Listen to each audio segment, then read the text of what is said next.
Bien, le point soulevé par Madame Attard est central dans l'inquiétude que l'on ressent à travers tout le pays à propos de ce texte. En même temps, et c'est vrai aussi, les grandes multinationales américaines qui organisent ce trafic d'informations ont déjà stocké ces métadonnées. Et ça fait partie de la réalité des choses. La question que je me pose depuis le début de cette discussion, c'est de savoir à quoi tout ça sert. Est-ce que ça sert de stocker, est-ce que c'est utile pour la République de stocker des données de ce style pendant des années ou pas?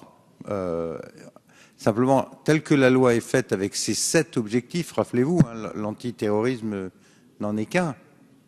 J'avoue que j'ai du mal à me faire un jugement.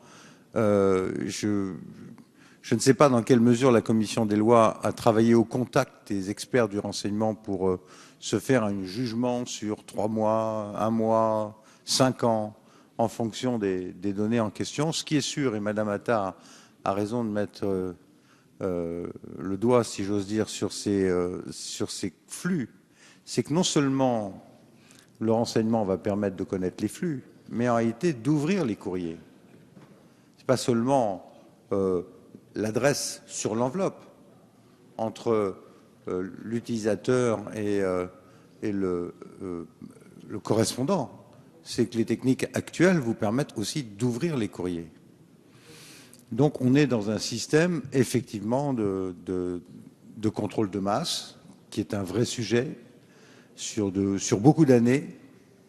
Est-ce que, et ça c'est une question à poser au gouvernement, moi je pas les informations qui me permettent de juger si c'est ou pas utile de conserver ce type de données pendant 5 ans ou plus de 5 ans. Il y a même un amendement UMP qui propose d'aller jusqu'à 7 ans.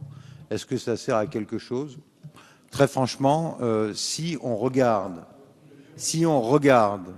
les résultats de ce type d'espionnage de masse depuis des années, tel que pratiqué par exemple aux États-Unis, on s'aperçoit que l'effet sur les interceptions de terroristes est nul.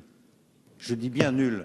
Il n'y a pas eu un attentat qui a été déjoué à cause des informations recueillies dans ce type de network, de réseau intercepté.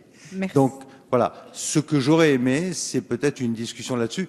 L'autre point, naturellement, je termine là-dessus, Madame, je vous en Et c'est prie. important. L'autre point a également été soulevé par Madame Attard, et il est juste, c'est combien de gens pensez-vous pouvoir engager qui soient techniquement et éthiquement formés pour gérer cette montagne de données que vous allez stocker pendant des années? J'ai des chiffres, mais bon, vu l'heure, je ne vais pas les sortir, mais c'est exponentiel.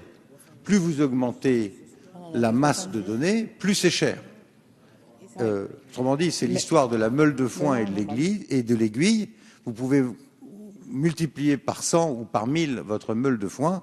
Le problème de l'aiguille, c'est que ce sera encore plus difficile à trouver. Donc, je ne suis pas du tout sûr que tout ça serve à quoi que ce soit. Et donc, je suis très sceptique sur ces délais. Merci beaucoup.